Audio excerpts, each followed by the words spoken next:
You A Thankful Leper? In Luke 17:17-18, we read, Then Jesus answered, Were not 10 cleansed? Where are the 9? Was no one found to return and give praise to God except this foreigner? We know the story of the 10 lepers.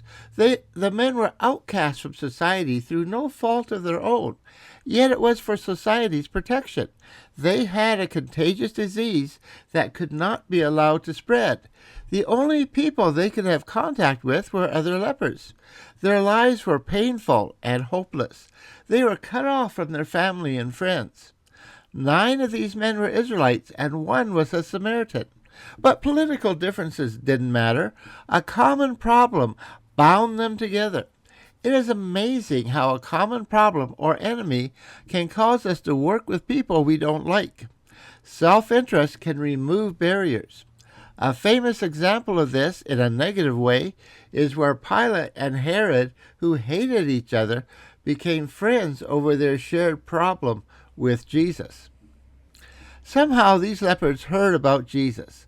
A glimmer of hope shone in their lives, but only a glimmer. What were the chances that they would have an opportunity to meet Jesus? Slim at best. Then imagine the joy and the excitement they felt when they saw Jesus walking nearby. Hope blossomed, but they could not approach him. Instead, they called out, pleading in loud voices. This was likely their only opportunity to be healed, and they were not going to miss it. When we are desperate, embarrassment and protocol are not on our radar. We just need help. Jesus did not heal them instantly, but instead told them to go and show themselves to the priests.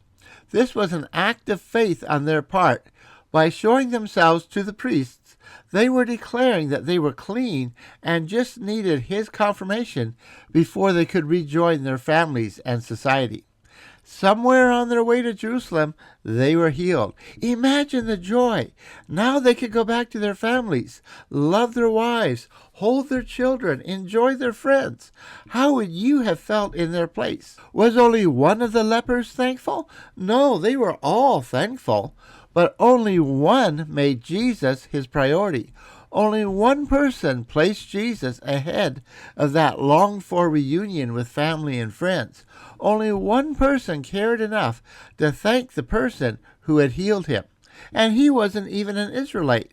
And he didn't do it quietly either. There was no whispering, "Thank you," in Jesus' ear. No, this was a loud voice and falling down at Jesus' feet. Everyone around knew what was happening. What about us? Every breath we take is a gift from God. Whatever we have, salvation, health, family, friends, church, job, material possessions, whether great or small, is a gift from God. As I said in the video last month, we all deserve hell. Anything above that is a gracious and merciful gift from our loving God. So many people are ungrateful and complaining. I work in a store and I hear it all the time, whining and complaining. But I'm not talking about those people. How about us? Are we like the 9 who thankfully take the gifts of God and use them for our own desires and goals? Perhaps we give God a fleeting thanks as we hurry about our day. How many of us make giving thanks to God a priority in life? Does everyone around us know how thankful we are? Do we proclaim the wonders of God, especially as they've been applied to us? Or is our thankful heart a well-kept secret? Are we one of the 9, thankful but with our own priorities, or are we the one who made Jesus his priority? May the peace and grace of Jesus be yours. Now, I have some great news in this month of December 2025. I've removed all the passwords from our free Bible courses. Passwords were frustrating because they were sent by email, which sometimes ended up in a junk folder, and they were hard to find. Now, as soon as you register for a course, you're taken directly to the page that has all the lesson links on it. No more waiting or frustration. If you've experienced that in the past, come back and try it again. And if you haven't taken a course recently, now is a good time to try it. And we've completed our Exploring Genesis Chapter 1 videos. You can now view all our Seconds in Genesis videos easily as they're combined by verses with all the redundancies taken out. So enjoy that. Learn from this most fascinating book of beginnings. And we're also nearing the end of our Seconds in Genesis Chapter 2.